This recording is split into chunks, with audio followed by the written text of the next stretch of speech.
केपी ओलीले महिलाको किडनी लाएर दिमागै बिग्रियो। महिलाको किडनी लगाउँदा दिमाग बिग्रियो भने महिलाबाट जन्मिएको त्यो मान्छे पहिले नैदेखि के हो? हामी देश बनाएर छोड्छौँ। किन टाउको दुख्यो? किन आत्तिनु पर्यो? देश बनाएर छोड्छौँ। केपी ओली प्रधानमन्त्री हुँदा भत्किएको धराहरा फेरि उठ्यो। केपी ओलीले बनाएको होइन कि भीमसेन थापाले बनाएको हो कि इन्जिनियरले बनाएको? आज बनाएको कुरा गर्ने हो भने इन्जिनियरले उल्यो हो भने भीमसेन थापा। पार्टीले नेताको पारिवारिक अप्ठ्यारो फुकाइदिनु पर्ने देश बनाउन छोडेर उनीहरू त निर्वाचन आयोग गएछन् र भनेछन् हामी बहुमतमा छौँ। कहाँ गने यिनीहरूले मान्छे? कार्यकारी भन्ने मैले दिएको थिएँ। कार्यकारी दिँदा अत्यन्तै उपद्रव मचाउनु भयो। मैले कार्यकारी हटाइदिएको छु। गतेदेखि पुस 4 गतेसम्म खुमलटारमा मात्रै पार्टी फुटाउने षड्यन्त्रका बैठकहरू 280 वटा बसिया रहेछ। यस्तो भेट्टायो भने उहाँहरूले सही गराएर केपी ओलीलाई निकाल्यौँ भनेर बेहोरा थप्नुहुन्छ। यस्तो जमघट भेट्नुभयो भने सही चाहिँ गराइहाल्ने अनि पछि केपी ओलीलाई निकाल्यौँ भन्ने मास्तिर बेहोरा टाँसिदिने। उहाँहरूले हल्ला चलाउनु भयो, जोरदारले कराउनु भयो, सकेसम्म सबै मिलेर कराउनु भयो। केपी ओलीले झुट बोल्यो, नयाँ रहस्यको उद्घाटन केपी ओलीले झुट बोल्यो भनेर। परशुरामका बाबु जमदग्नीको पालामा जस्तो मरेकी आमा बौराई पाउँ भन्दा हुन्छ र? त्यसकारण चुनाव तोकिएकै समयमा हुन्छ। न म भ्रष्टाचार गर्छु न गर्न दिन्छु, न भ्रष्टाचारको संरक्षक हुन्छु। नेताको छोरा भएपछि टप्लक्क माथि एकैचोटि केन्द्रमा, नेताको ज्वाइँ भयो भने जहाँबाट आएको भए पनि शासक भइदिन्छ पार्टीको। नेताको आफन्त भयो भने यसै ठुलो भइदिन्छ। नेताले खुलेआम अब त लाज नमाने अप्ठ्यारो नमाने भन्न थाले। यो त मेरो पारिवारिक मामला हो, मलाई परिवारमा अप्ठ्यारो छ। यस कार्यक्रमका अध्यक्ष महोदय, मञ्चमा आसीन पार्टी स्थायी कमिटीका सदस्य एवं माननीय मन्त्री लेखराज भट्टज्यू, माननीय ज्यूहरू, केन्द्रीय कमिटीका सदस्यहरू भनेको पार्टीको केन्द्रीय कमिटीका, विद्यार्थी नेता साथीहरू र सम्पूर्ण सहभागी साथीहरू एवं सञ्चारकर्मी मित्रहरू,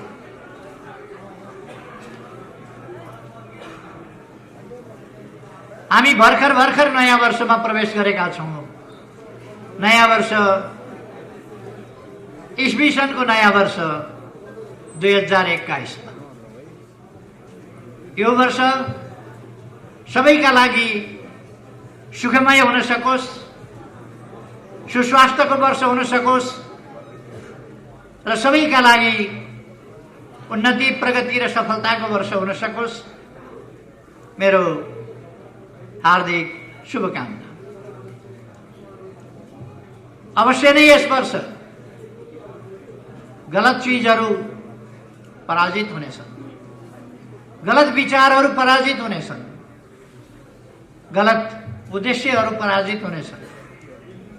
देश विरोधी शक्तिहरू, जनविरोधी शक्तिहरू, संविधान विरोधी शक्तिहरू, लोकतन्त्र विरोधी शक्तिहरू, गणतन्त्र विरोधी शक्तिहरू कमजोर हुनेछन् र देश र जनताको पक्षमा रहेका, न्यायको पक्षमा रहेका, शान्ति सुव्यवस्थाको पक्षमा रहेका शक्तिहरू सफल हुनेछ।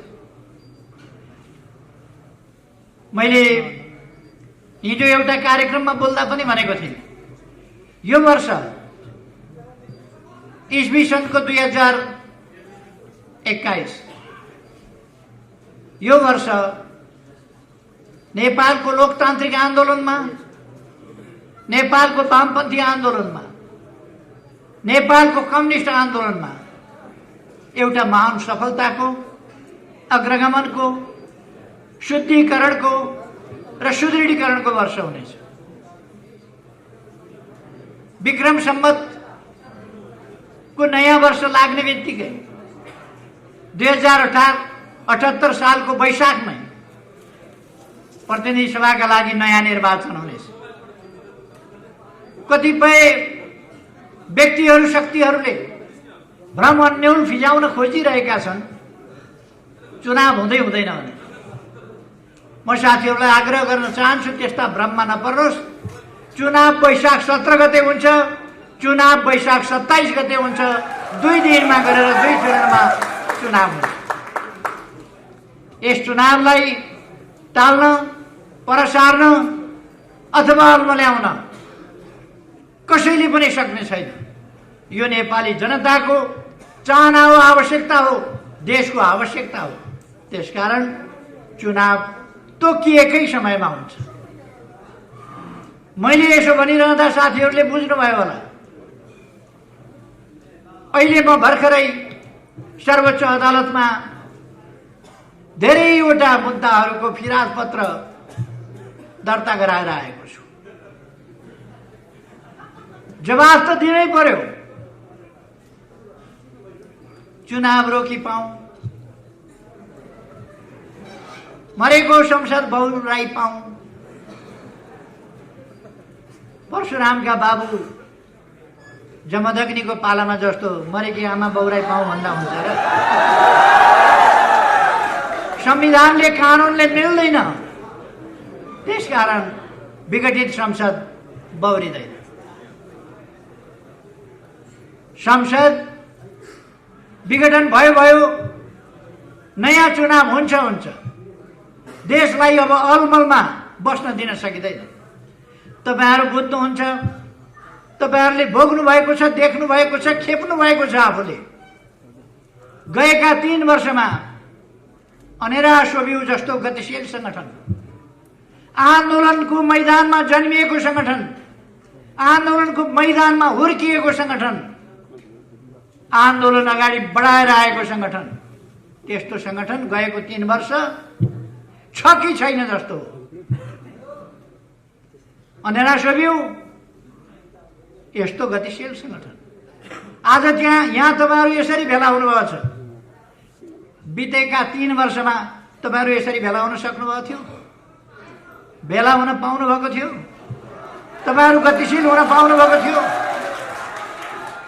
तपाईहरुले देशलाई अगाडितिर धकेल्न, देशको रथ अगाडितिर तान्न तपाईहरुले पाउनु भएको थिएन। तपाईहरुलाई रोकिएको थियो, अल्मल्याइएको थियो। तर अब तपाईहरु देशको रथ अगाडितिर तान्न कसिएर अगाडि बढ्नु भएको छ। म तपाईहरुलाई धन्यवाद भन्न चाहन्छु। यो प्रसंग मैले किन भनेको? अनेरा सोभियु जस्तो संगठन त शिथिल भयो भने युवा विद्यार्थीहरूको यस्तो गतिशील संगठन, संघर्षको मैदानमा जन्मिएको, निरंकुश राजतन्त्र, तानाशाही पञ्चायती व्यवस्था भएका बेला जन्मिएर ठूला ठूला आन्दोलनहरू गरेर गणतन्त्र ल्याएर पञ्चायत फालेर संघीय लोकतान्त्रिक गणतन्त्रसम्म देशलाई पुर्याउने, संविधान बनाउने कुरादेखि लिएर अनेक अभियानहरू सञ्चालन गरेर आएको संगठन। यो संगठनका 3 वर्षहरू जनतालाई सचेत बनाउने काममा सदुपयोग हुन पाएनन्, जनतालाई संगठित गर्ने काममा सदुपयोग हुन पाएनन्। अघि भर्खर ऐन महर्जीले भन्नुभयो, हामी अब 10 लाख सदस्यता बनाउँछौँ छिटै र अगाडि बढ्छौँ भनेर। त्यो क्षमता, त्यो दम अनेरा सोभियुमा छ। तर त्यसलाई गतिरोध गरिएको थियो, रोकिएको थियो। अब रोकेको बाँध भत्कियो, बाँध भत्किएर अब अनेरा सोभियु अगाडि बढ्दैछ। गतिरोधका लक्षणहरू अब प्रकट हुन पाउँदैन। त्यस्तै देश, सिङ्गै संगठनहरू, सिङ्गै पार्टी त छ कि छैन जस्तो हो। पार्टीका केही नेताहरू सरकारले गरेका राम्रा काम छोपछाप पार्नमै व्यस्त रहे। पार्टीले गर्दै नगरेका कमी कमजोरी भुल त्रुटिहरू भनेर बोपु बजाउनमै उनीहरूको समय खर्च। उनीहरूले सरकारको आलोचना कसरी गर्ने, विरोध कसरी गर्ने, निन्दा कसरी गर्ने, त्यही खोज्ने र त्यसैको बिगुल बजाउने कुरामै उनीहरूको समय बर्बाद हो। उनीहरूले पार्टी नेतृत्वलाई कसरी खुइल्याउने, पार्टी नेतृत्वलाई कसरी कमजोर पार्ने, त्यसै कुरामा उनीहरूको समय बर्बाद हो। आज बिहान मात्रै मैले रेकर्डहरू पल्टाएर हेरेँ। गएको वैशाख 13 गतेदेखि पुष 4 गतेसम्म खुमलटारमा मात्रै पार्टी फुटाउने षड्यन्त्रका बैठकहरू 280 वटा बसिया रहेछ।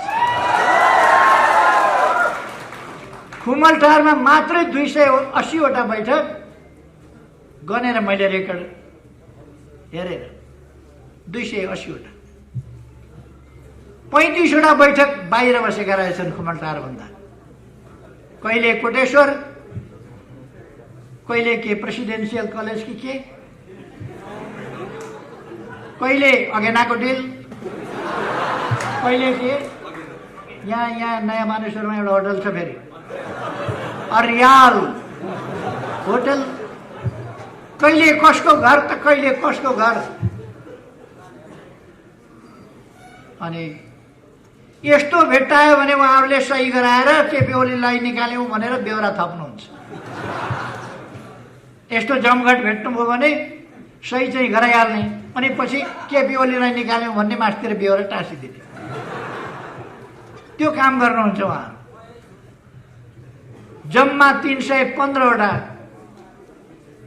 पार्टी फुटाउने, सरकारलाई काम गर्न नदिने, नेतृत्वलाई खुइल्याउने, प्रधानमन्त्रीलाई खुइल्याउने, आरोपित र लाञ्छित गर्ने, झुटा लान्छनाहरू प्रधानमन्त्रीमाथि लगाउने, सरकारलाई बदनाम गराउने, कम्युनिस्ट पार्टीको छाला काट्ने र अब कम्युनिस्ट पार्टी कहिले उठ्न नसक्ने कसरी बनाउने, त्यो धन्दामा लागेका बैठक 315 वटा गर्नुभएको रहेछ। खुद्रा मसिना 2 जना 3 जनाका बैठक बाहेक 315 वटा बैठक, जसमध्ये 280 वटा बैठक खुमलटारमा। केही नेताहरूको खुब मिलेका साथी जस्तो, यता गए पनि सँगसँगै छ, कोटेश्वर गए पनि सँगसँगै, खुमलटार आए पनि सँगसँगै, अगेनाका डिलमा आगो ताप्दा सँगसँगै, कुन कलेजमा पढ्न जाँदा सँगसँगै। क्या मिलेको जोडी, के का लागि? आन्दोलन ध्वस्त पार्न, राष्ट्रियता कमजोर पार्न, नक्सा छापेको विरोध गर्न, संविधान संशोधन भएको विरोध गर्न, त्यो कुरालाई ढाकछोप गरेर भ्रष्टाचारको संरक्षक भयो भनेर न म भ्रष्टाचार गर्छु न गर्न दिन्छु, न भ्रष्टाचारको संरक्षक हुन्छु। म अरूका बारेमा धेरै भनिरहन चाहन्न। देशले चिनेको छ, जानेको छ, को कहाँ बसेको छ, कस्तो छ, के खान्छ, सबैलाई थाहा छ, सबैलाई थाहा छ। के कस्ता काम गरेका छ, कसका लागि लडेको छ, त्यो कुरा सबैलाई थाहा छ। मैले भनिरहनु पर्दैन। म भनेर समय खेर फालिरहन पनि आवश्यक ठान्दिनँ। म के भन्न चाहन्छु भने हाम्रो अगाडिको कर्तव्य म साथीहरूलाई सम्झाउन चाहन्छु। पहिलो कुरो त म तपाईहरुलाई भन्न चाहन्छु, अनेरा सोभियुका विद्यार्थीहरू, अनेरा सोभियुको विद्यार्थी परिचय पत्र देखाएर अनेरा सोभियुको विद्यार्थी भनेर चिनिनु पर्ने अवस्था बन्न हुँदैन। परिचय पत्र देखाएर त जो पनि चिनिन्छ, उसको वर व्यवहारबाट, हानी बानीबाट, बोली चालीबाट अनेरा सोभियुको विद्यार्थी हो बाबु भनेर सबैले चिन्नुपर्छ। अनेरा सोभियुको विद्यार्थी हो नानी भनेर सबैले चिन्नुपर्छ। उसको हँसिलो चेहराबाट, उसको मुस्कानयुक्त चेहराबाट, उसको चेहरामा झल्किएको आशावादिताबाट, उसको आत्मविश्वासबाट, उसको शालीनताबाट, उसको विनम्रताबाट देशबाट अनेरा सोभियुको विद्यार्थी चिनिनुपर्छ। थाहा पाउनु पर्दछ, बुढाबुढी बसमा आयो भने, चढ्यो भने पहिले उठेर सिट छोडेर यहाँ बस्नुस् बुबा, यहाँ बस्नुस् आमा भन्ने त्यो अनेरा सोभियुको विद्यार्थी।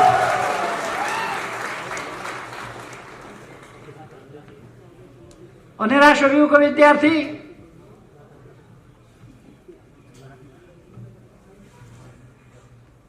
जातीय आधारमा, क्षेत्रीय आधारमा, भौगोलिक आधारमा कसैलाई होच्याउने निन्दा गर्ने गर्दैन। तपाईहरुले सुन्नुभएको छ, मरेपछि के राजा अरे, मरेपछि के राजा। जातीय आधारमा त्यसरी हेप्नु होच्याउनु भनेको शोभा दिने कुरा हुन्छ। अनेरा सोभिउले त्यस्तो गर्दैन, त्यस्तो सिक्दैन, त्यस्तो अभ्यास गर्दैन, जातीय भेदभाव गर्दैन। अनेरा सोभिउले सबैलाई समान देख्छ। मानव जातिको महत्ता, गरिमा, त्यसलाई सम्मान गर्छ, कदर गर्छ। एउटा नेताले चर्को भाषण गरेछ अनि केपी ओलीले महिलाको किडनी लाएर दिमागै बिग्रियो।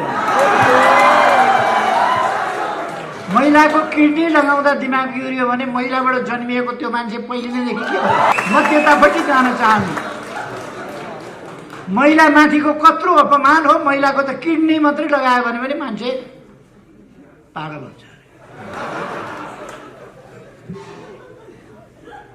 त्यो दिन बेलुका तिनलाई श्रीमतीले कसरी खाना दिइन् होला?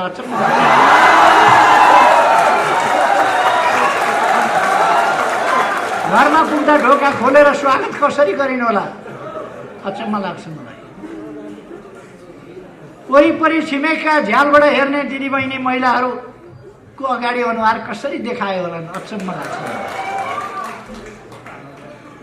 हुन त त्यो त्यही जमात हो जसले कुनै इज्जत आबरुको कुरा गर्दैन। नेताहरूले उचालेर उछालेर एकजना महिला राष्ट्रपति देशले पाएको छ। पहिलोपल्ट अत्यन्तै गरिमामय ढङ्गले व्यवहार गर्ने, अत्यन्तै जिम्मेवार ढङ्गले व्यवहार गर्ने, अत्यन्तै शालीन र भद्र महिला, जसमा असाधारण देशभक्तिको भावना छ, लोकतन्त्रको लडाईँबाट खारिएर आउनुभएको छ, त्यस्तो महिलालाई राष्ट्रपति पाएको छ। उहाँको इज्जत माथि हमला गर्न, उहाँको मान प्रतिष्ठामा दावा बोल्न, उहाँलाई अपमान गर्न तयार भएर नारा लगाउँदै जुलुसमा नेताहरू मुस्कुराउँदै हिँडेको हामीले देखेका छौँ। शरम हुनुपर्ने हो, शरम हुनुपर्ने हो। सामाजिक कम से कम मर्यादा त राख्नुपर्छ नेताहरूले। आफ्नो जुलुसमा कतिसम्म सभ्य नाराहरू, कतिसम्म असभ्यता के हुनुपर्छ त्यो त ध्यान राख्नुपर्छ। म त्यतापट्टि जान चाहन्न। त्यो उनीहरूको संस्कृति हो, उनीहरूको सभ्यता हो, उनीहरूको संस्कार हो, त्यो त्यसतिर म जान चाहन्न। तर अनेरा सोभिउले त्यस प्रकारका चिन्तन, वचन र व्यवहार, चिन्तनमा पनि महिला होस् वा जोसुकै होस्, अपमान गर्ने खालका चिन्तन मनमा लिनु हुँदैन, मस्तिष्कमा लिनु हुँदैन। अनेरा सोभिउ कुनै पनि आधारमा कसैलाई हेप्ने, होच्याउने, अपमान गर्ने त्यो खालका सोचहरू अनेरा सोभिउले लिनु हुँदैन। त्यसै कारण मैले भनेको अनेरा सोभिउको विद्यार्थी भन्ने कुरा उसको मिठो बोलीबाट जनताले चिन्नुपर्छ। आकर्षक सही व्यवहारबाट जनताले चिन्नुपर्छ। परिचय पत्र देखाउन नपरोस्। अनेरा सोभिउको विद्यार्थी भनेर व्यवहारबाट चिनियोस्, विचारबाट चिनियोस्। त्यो म तपाईँहरूलाई आग्रह गर्न चाहन्छु। अनेरा सोभिउको विद्यार्थी भनेर देशभक्तिको भावनाबाट चिनियोस्, राष्ट्रवादी चरित्रबाट चिनियोस्, चिन्तनबाट चिनियोस्, लोकतान्त्रिक व्यवहार, चिन्तन र अभ्यासबाट चिनियोस्, सामाजिक न्याय र समानताको पक्ष पोषण र त्यस अनुसारको व्यवहारबाट चिनियोस्। तब मात्रै हामी त्यस्तो समतामूलक, त्यस्तो न्यायोचित समाज निर्माण गर्न सक्छौँ। त्यसकारण अनेरा सोभिउले बुझ्नु पर्दछ, अनेरा सोभिउ सामाजिक जागरणको अगुवा हो, सामाजिक जागरणको अभियन्ता हो, न्यायोचित समाजतर्फको हाम्रा यात्राको संवाहक हो अनेरा सोभिउ। हाम्रो युवा पङ्क्ति त्यस्तो हो। त्यसकारण हामीले त्यसै अनुसारको गम्भीर आचरण गर्नुपर्छ। म साथीहरूलाई भन्न चाहन्छु, तपाईहरु कुनै अलमलमा नपर्नुहोस्। भविष्य तपाईहरुको यस देशमा लामो समय तपाईहरुले बाँच्नु छ।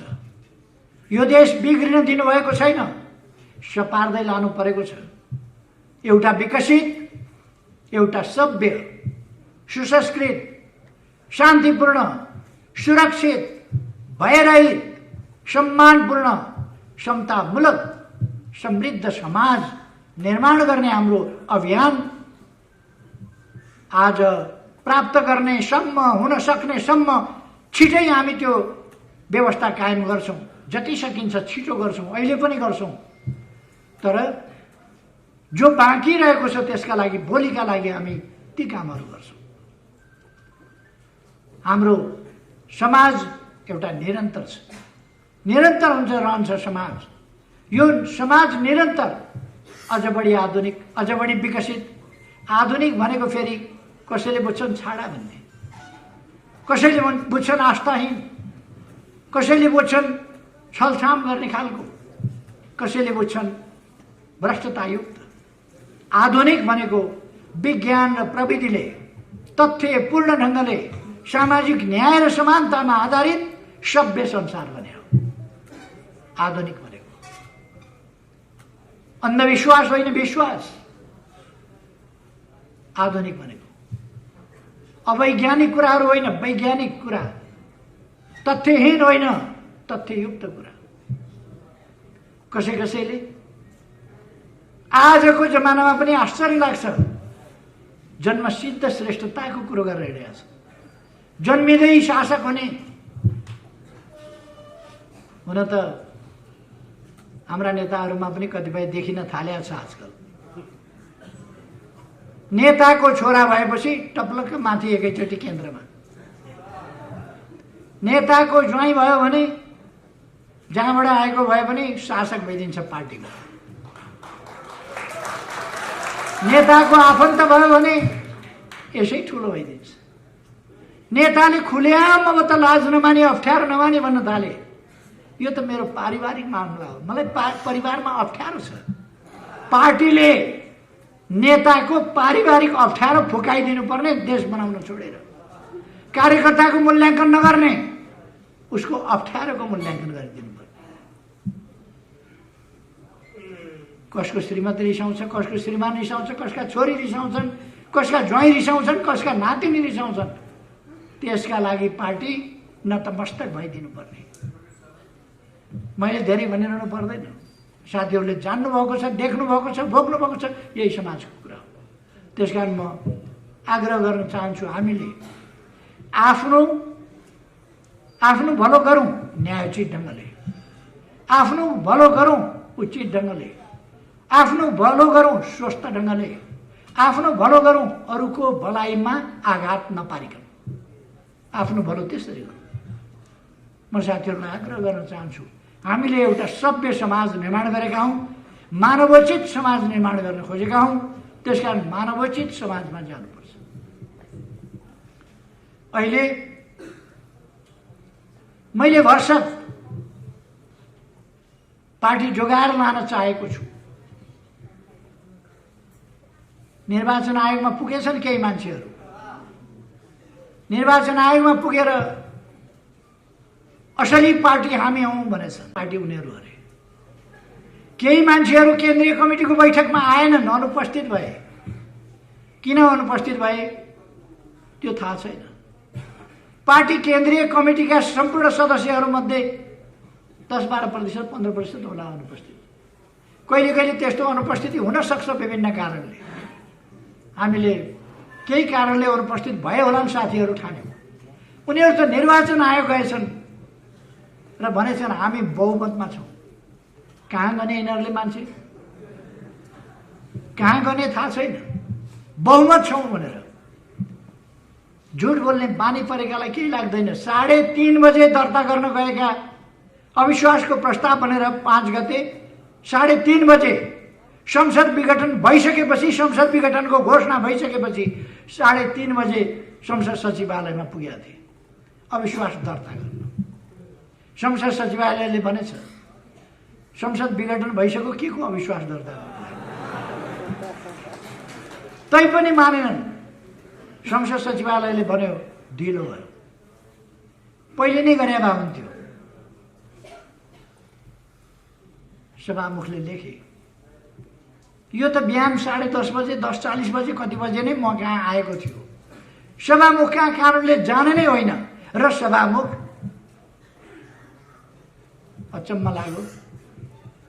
आफ्नै संसदको यो हकीकत भन्नु पर्दा अप्ठ्यारो पनि लाग्छ, लाज पनि लाग्छ। सभामुख जस्तो मान्छेले 3:30 बजे लगेको निवेदन 10:30 बजे नै ल्याएको थियो भनेर कृत्य साक्षी बस्छन्। सभामुख जस्तो मान्छे कृत्य कामको साक्षी बस्नु कहाँसम्म लज्जाजनक हो, कहाँसम्म संसदीय प्रणालीको तमासा हो, कहाँसम्म त्यसको हुर्बत लिने काम हो, तपाईहरु बुझ्न सक्नुहुन्छ। यता मलाई धेरै जानु छैन, उहाँहरूको झुट बोल्ने बानी हो। प्रमाण छ, निर्वाचन आयोगमा उहाँहरूले कति 10:30 कि 10:40 मा दर्ता गरेका छौं भनेर निर्वाचन आयोगमा उहाँहरूले निवेदन दिनुभएको रहेछ। संसद सचिवालयले वक्तव्य दिएको छ 3:30 बजे मात्रै ल्याएका हुन् हामी कहाँ, 3:30 बजे मात्रै दर्ता गरेको दबावका कारण वक्तव्य छ संसद सचिवालय। निर्वाचन आयोगमा जानुभयो उहाँहरू, निर्वाचन आयोगले तपाईहरुको यो दाबी नै भएन, दाबी नै पुगेन, जानुस् भनेर फर्काइदियो। उहाँहरूले हल्ला चलाउनु भयो, जोरदारले कराउनु भयो, सकेसम्म सबै मिलेर कराउनु भयो। केपी ओलीले झुट बोल्यो, नयाँ रहस्यको उद्घाटन केपी ओलीले झुट बोल्यो भनेर। निर्वाचन आयोगले के भन्यो त उहाँहरूलाई, तपाईहरुको दाबी पुग्यो भन्यो त। अस्तिका दिन मात्रै दाबी उहाँहरूको फिर्ता गर्यो। उहाँहरू अर्को पत्र लेख्यो, तपाईहरुको दाबी छ भने 7 दिनभित्र ल्याउनु, यो भएन। मैले त्यही कुरा भने, केपी ओलीले झुट कुरा बोल्यो। प्रायोजित संचार माध्यमहरू पनि कराए, कठै गरे। किन कराएका होला? लगानी गर्नु त देशका लागि लगानी गर्नु, लगानी गर्नु लोकतन्त्रका लागि लगानी गर्नु, पत्रकारिता गर्नु देशका लागि गर्नु, जनताका लागि गर्नु, विकासका लागि गर्नु, शान्तिका लागि गर्नु, सत्यताका लागि गर्नु। केही सञ्चार माध्यमहरू, अब यो केही भन्ने चाहिँ सञ्चार माध्यमले सुन्छ कि सुन्दैन मलाई थाहा छैन। फेरि सञ्चार माध्यमलाई गाली गर्यो भनिदिन्छन्, सञ्चार माध्यमलाई होइन।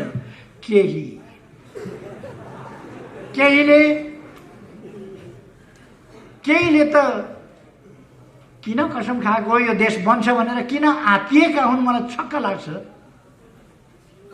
हामी देश बनाएर छोड्छौं, किन टाउको दुख्यो, किन आत्तिनु पर्यो? देश बनाएर छोड्छौं। यो देश भत्किन बिग्रिन दिँदैनौं, यो देश टुक्रिन दिँदैनौं।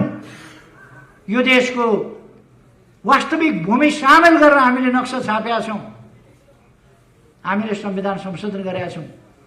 नक्सा छापिए अनुसारको भूमि हामी फिर्ता ल्याउँछौं हाम्रो भोग चलनमा।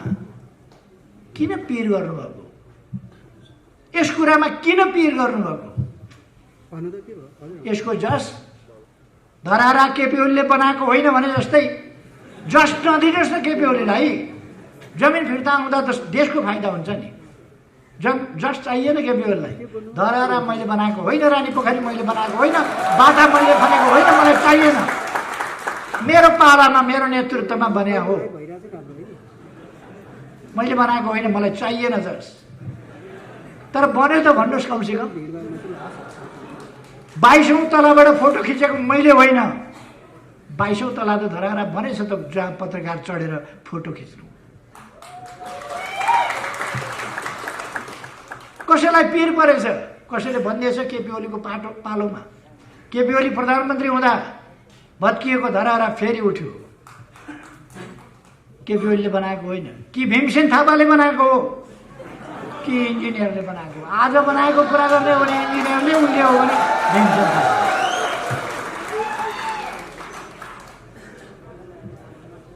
चित्तको कुरा हो त्यो। मलाई चित्तसँग केही भन्नु छैन। खैर, अब हामी सही विचारहरू लिएर, देशभक्तिपूर्ण विचारहरू लिएर, लोकतान्त्रिक विचारहरू लिएर, शान्तिपूर्ण विचारहरू लिएर, सुशासनका विचारहरू लिएर, भ्रष्टाचार विरोधी विचारहरू लिएर, विकासका विचारहरू लिएर, जनताका समस्याहरू समाधान गर्ने विचारहरू लिएर, जनताका सामाजिक समस्याहरू समेतलाई ध्यानमा राखेर तिनको समाधान गर्ने विचारका साथ अगाडि जान्छौँ। ती कार्यक्रमहरू लिएर अगाडि बढ्छौँ र सामाजिक न्याय र समानता, पछाडि परेका ठाउँहरूलाई, क्षेत्रहरूलाई, व्यक्तिहरूलाई, समुदायहरूलाई अगाडि बढाउँदै हामी अगाडि जान्छौँ। त्यसकारण यो अभियानमा अब हामी सामेल हुने हो। हामी अत्यन्तै गतिशील ढङ्गले अगाडि बढ्ने हो। भ्रममा पर्ने होइन, भ्रमबाट मुक्त हुने हो। हाम्रो सूर्य चिन्न पाइँदैन कि कतिपय साथीहरूमा चिन्ता छ। हामीले नपाएर कसले पाउँछ त हाम्रो सूर्य चिन्ह? कार्यकारी भन्ने मैले दिएको थिएँ। कार्यकारी दिँदा अत्यन्तै उपद्रव मचाउनु भयो। मैले कार्यकारी हटाइदिएको छु।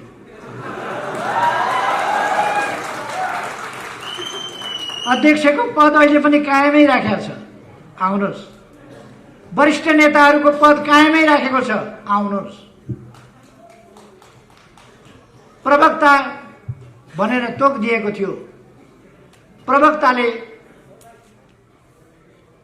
साह्रै बढी च्याक गर्ने, छ्यास गर्ने, दुर्गन्ध फैलाउने काम गरिराख्नुभयो। त्यसकारण प्रवक्ताबाट हटाइएको छ, तर सचिवालय सदस्य कायमै राखेको छ। आउनुहोस्, फर्केर सचिएर काम गर्नुहोस्। हामीले तपाईहरुलाई कारबाही गरेका छैनौं, पार्टीबाट निकालेका छैनौं। आफ्नै साथीभाइले गरेको उपद्रव अलिकति सहनु पनि पर्छ, अलिकति क्षमाशील पनि हुनुपर्छ भनेर हामी सही राखेका छौं। तर उहाँहरू मुद्दा हाल्न जानुहुन्छ अदालतमा, दाबी गर्न जानुहुन्छ निर्वाचन आयोगमा, अनि गाली गलौज गर्दै जुलुस लिएर हिँड्नुहुन्छ। अनि उहाँहरू आत्तिनु भएको छ।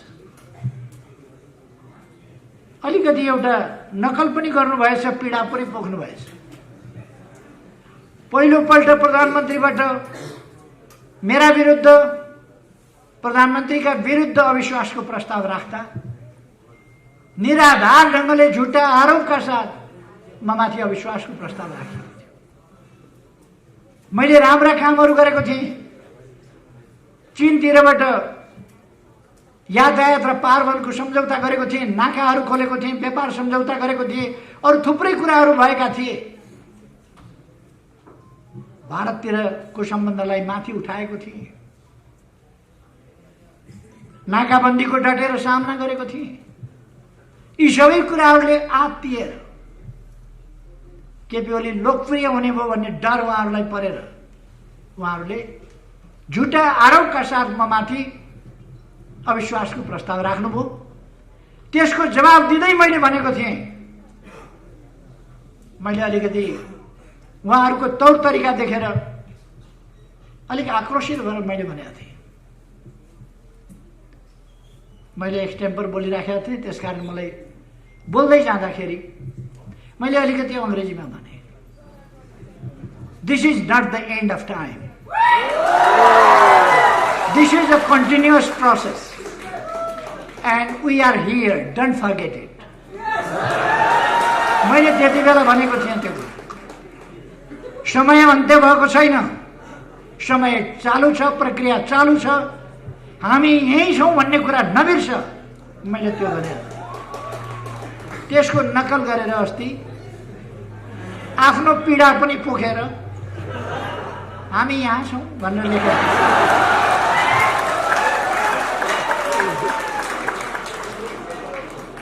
मैले ती बस्दै गर्नुस् भनेको थिएँ, फेरि हिँड्नु भएछ।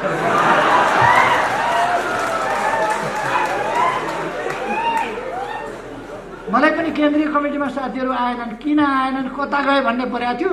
हामी यहाँ छौँ भन्ने ढुक्क भयो। त्यहाँ मण्डलामा रहेछन् है साथीहरू, हराए कि भन्ने पिर थियो, त्यहाँ रहेछन् है साथीहरू, ढुक्क भयो। बस्दै गर्नुहोस्। तर उठेर फेरि हिँड्नु भएछ, कता जानुभयो त्यसपछि थाहा छैन।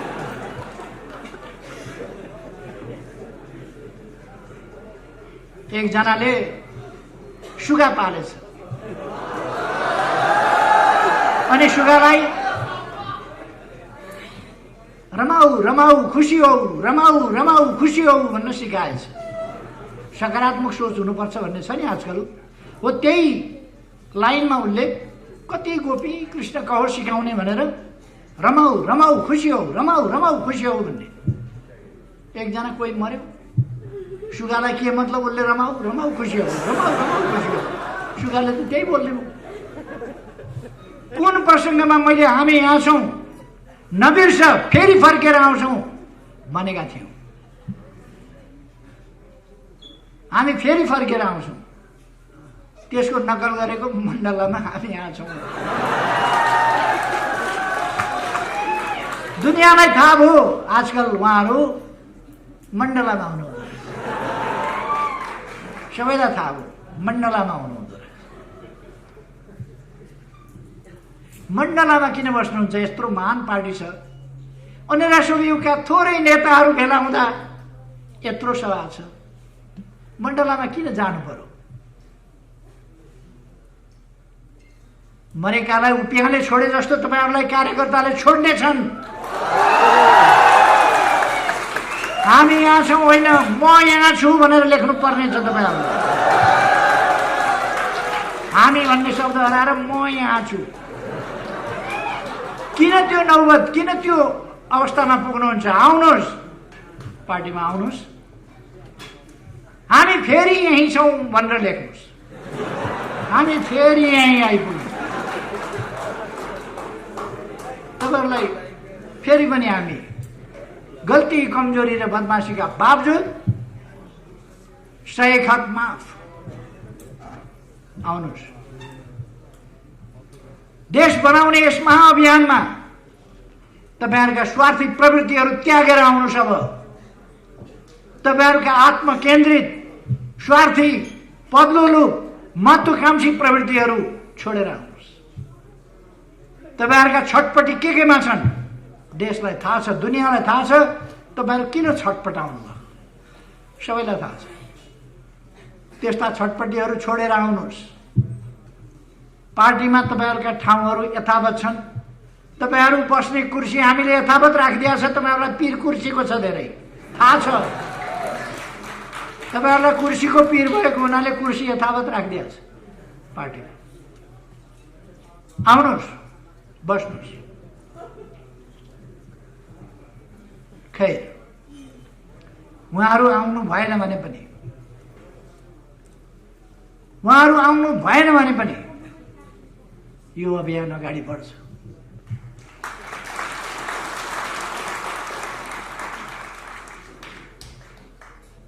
मैले अस्ति पनि यही ठाउँमा सायद भनेको थिएँ, जीवन शर्माले एउटा गीत गाउनु भएको छ। गीतको एक लाइन यस्तो छ, पिलो निचोरी दैमा ओजन घटेको हुन्न। 2-4वटा पिलो निचोरिएर बाहिर निस्कियो खिल भने पनि शरीरको ओजन घट्या हुन्न, त्यसले नोक्सान पारे हुन्न। अझ मजबुत भएर पीडा रहित भएर अगाडि बढ्छ आन्दोलन। तपाईँहरू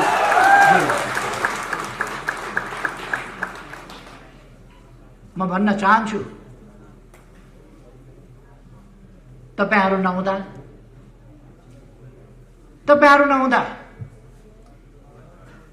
तपाईँहरू शहीद भएको भए, शहीद भएर गएको भए श्रद्धाञ्जली दिनुहुन्थ्यो। तपाईँहरू शहीद त होइन। अब तपाईँहरूलाई कार्यक्रमहरूमा स्मरण गर्नुपर्ने पनि आवश्यकता छैन। खालि तपाईँहरूले जुन धुलो उडाउनुहुन्छ त्यसमा हामीले पानी छम्किनुपर्छ, त्यो धुलो बस्छ त्यति। तपाईँहरूले दुर्गन्ध फैलाउनुहुन्छ, त्यहाँ हामीले अलिकति अत्तर छर्किनुपर्छ। तपाईँहरूले अनेक फोहोर मैलाहरूको डुङ्गुर फैलाउनुहुन्छ, छर्किनुहुन्छ, छर्नुहुन्छ, हामीले त्यसलाई सफा गर्नुपर्छ। यो लडाईँ उद्देश्यहरूको लडाईँ हो, यो लडाईँ विचारहरूको लडाईँ हो। जालझेल टिक्रमले हाम्रा महान उद्देश्यहरूलाई ओझेल पार्न सक्दैन। हाम्रा महान विचारहरूलाई, हाम्रा महान यात्रालाई यस सानोतिनो व्यवधानले रोक्न सक्दैन। तपाईहरू आन्दोलनभित्र बसेर, पार्टीभित्र बसेर,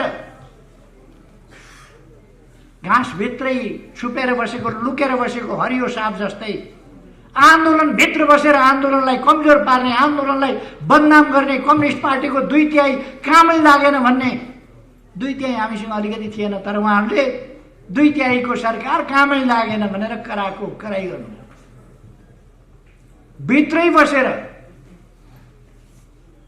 भित्र बसेर देशको समय बर्बाद गर्ने स्थिति ल्याउनु भयो। त्यसकारण संसद भङ्ग गर्नु पर्यो। अब तेज तर्रार सांसदहरूको, अब षड्यन्त्रकारीहरूको होइन, जालझेल र टिक्रमकर्ताहरूको होइन, आफू आफ्ना सन्तान, आफ्ना नातागोता र आफन्तहरूलाई मात्रै हेर्नेहरूको होइन, देश हेर्ने, देश बनाउने, जनता हेर्ने, जनतालाई माया गर्ने, जनताका समस्या समाधान गर्न अगाडि बढ्नेहरूको संसद बन्नेछ। हेर्दै जानुहोला, हेर्दै जानुहोला। अलिक समय तपाईहरू पछि पछि कुद्दै गर्नुहुनेछ। हाइवेमा बस कुद्यो भने त्यस हाइवेमा कतैबाट झरेर आएको सुकेको पात त्यो बससँगै अलिक परतिरसम्म सँगसँगै कुद्छ। तर त्यो एकछिनपछि ती छोडिन्छ, बस मात्रै अगाडि जान्छ। तपाईहरूले बुझ्नु भए हुन्छ, सुकेका पातहरू एकछिन हल्लिने हुन्, त्यसपछि ती थानको लाग्छन्, बस अगाडि बढ्छ।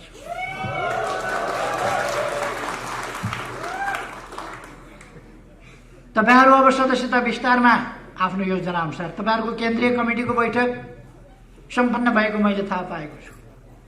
तपाईहरूले आगामी दिनका आशावादी र सकारात्मक योजनाहरू, ठोस योजनाहरू निर्माण गरेको मैले थाहा पाएको छु। योजनाबद्ध ढङ्गले अगाडि बढ्नुहोस्, आफ्ना कामहरूलाई गतिशील ढङ्गले अगाडि बढाउनुहोस्, संगठन विस्तार गर्नुहोस्, सदस्यता विस्तार गर्नुहोस् र त्यो संगठन देश र जनताको लागि, विद्यार्थी समुदायको लागि, युवा समुदायमा जागरण ल्याउनका लागि, युवा समुदायलाई अलमलमा पर्न नदिनका लागि, युवा समुदायलाई सचेत र सङ्गठित गर्नका लागि त्यो संगठन, त्यस ढङ्गले तपाईहरूले त्यसलाई परिचालित गर्नुहोस्। नत्र कुनै पनि संगठन साध्य होइन। संगठन भनेको साधन हो। त्यो साधनले साध्यमा पुग्नका लागि, साध्य प्राप्त गर्नका लागि संगठन उद्देश्य हुँदैन, संगठन लक्ष्य पनि हुँदैन। संगठन उद्देश्य र लक्ष्यहरूमा पुग्नका लागि, संगठन कार्यक्रम होइन, कार्यक्रम कार्यान्वयन गर्नका लागि, संगठन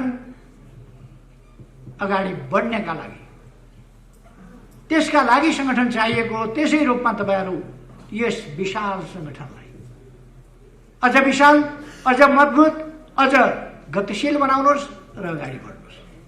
आज जनताले तपाईँ युवा विद्यार्थीहरूबाट त्यही अपेक्षा गरेको छ। म युवा विद्यार्थी साथीहरूलाई भन्न चाहन्छु, तपाईहरूमाथि देशले भरोसा गरेको छ, तपाईहरूमाथि देशले आशा गरेको छ, तपाईहरूमाथि जनताले विश्वास गरेको छ। तपाईहरू आजका सहयात्री, भोलिका जनबढी कर्णधार। तपाईहरूले आजको सहयात्रीको भूमिका, संवाहकको भूमिका र भोलि देशलाई सिँगै धान्ने भूमिका त्यो आफ्ना काम र व्यवहारबाट देखाउनु पर्छ। हामी दुईटा ठूला छिमेकीहरूका बीचमा छौँ। हाम्रो विदेश नीति अत्यन्त संयमित र सन्तुलित हुन्छ। तर हामी हाम्रा राष्ट्रिय हितहरूलाई छोड्दैनौँ। हामी हाम्रा राष्ट्रिय हितहरूलाई रक्षा गरेर हाम्रो स्वाधीनताको पक्षमा दृढताका साथ उभिएर त्यसलाई सही ढङ्गले कार्यान्वयन गरेर हाम्रो भौगोलिक अखण्डताको रक्षा गरेर राष्ट्रिय हितलाई सुरक्षित गर्दै अगाडि बढ्नेछौँ। हामी समृद्ध नेपाल, सुखी नेपालीको राष्ट्रिय आकांक्षा त्यसलाई पूरा गर्नका लागि अगाडि बढ्नेछौँ। हाम्रो राष्ट्रिय आकांक्षा हामी पूरा गरेर छोड्छौँ।